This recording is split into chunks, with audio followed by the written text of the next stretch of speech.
रिलायंस जियो देउछि मागणा recharge. जदि आपण जने जियो यूजर आ आपण भी जियो रे रिचार्ज करछंती तबे जानि रखुंतु जियो आपण पई देई देला बड़ खुशी खबर।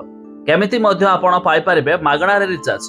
वीडियो को शेष पर्यंत देखंतु आमे आपण को डिटेल रे जणाइबो। ता पूर्वरु वीडियो को लाइक करंतु सब्सक्राइब करनथिले एबे सब्सक्राइब करी पाखर थिवा घंटी चिन्ह को दबाइ दियंतु। प्रथम तो आपण चाहिले jio.com यार पोर्टल विजिट करंतु। एबे देखंतु एठी एक ऑफर होईची republic day offer. Recharge with 3599 टंका एनुअल प्लान एंड गेट 100 शतकड़ा value back as gift coupon. माने जदि आपण 3600 टंका रिचार्ज करछंती तबे से 3600 टंका आपण को 100% मध्य रिटर्न मिलुछि, जा फल रे आपण मागणा रे रिचार्ज टी हेउछि। तबे ए रिचार्ज पाया पई देखंतु आपण jio.com विजिट कला परे लेफ्ट साइड रे 3 लाइन रे क्लिक कली। एबे देखंतु प्रीपेड रे क्लिक करि पारिबे। एबे एठी से प्लान आपण को देखिबा को मिलिबो। देखंतु रिपब्लिक डे ऑफर होईची 3599 बा तारि पर क्लिक करबा।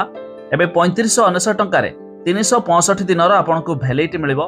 Per day 2.5 GB लेखाय data मिलिबो। Unlimited voice call मिलिबो। 100 SMS मिलिबो।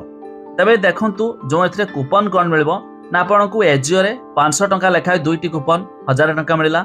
टीरा रे 500 टंका लेखाय दुईटी कूपन आउ 1000 टोटल 2000 हैला। इजी माई ट्रिप रे जदि आपण फ्लाइट बुकिंग करछंती तबे आपण को 1500 टंका रे कूपन मिलुची 3500 हैला। स्विगी रे आपण को 150 टंका मिलुची। अर्थात आपण जति टंका रिचार्ज करछंती सेति टंका कूपन आकार रे मिल जाउची। माने आपण को इफेक्टिवली जीरो ऑफ कॉस्ट पड़ला, जहा कि सेति पई रिपब्लिक डे ऑफर मागणा रे मध्य आपण रिचार्ज करि परिबे, जहा कि मध्य जियो भी लिखि देछि 100% वैल्यू बैक आपण को मिलुची।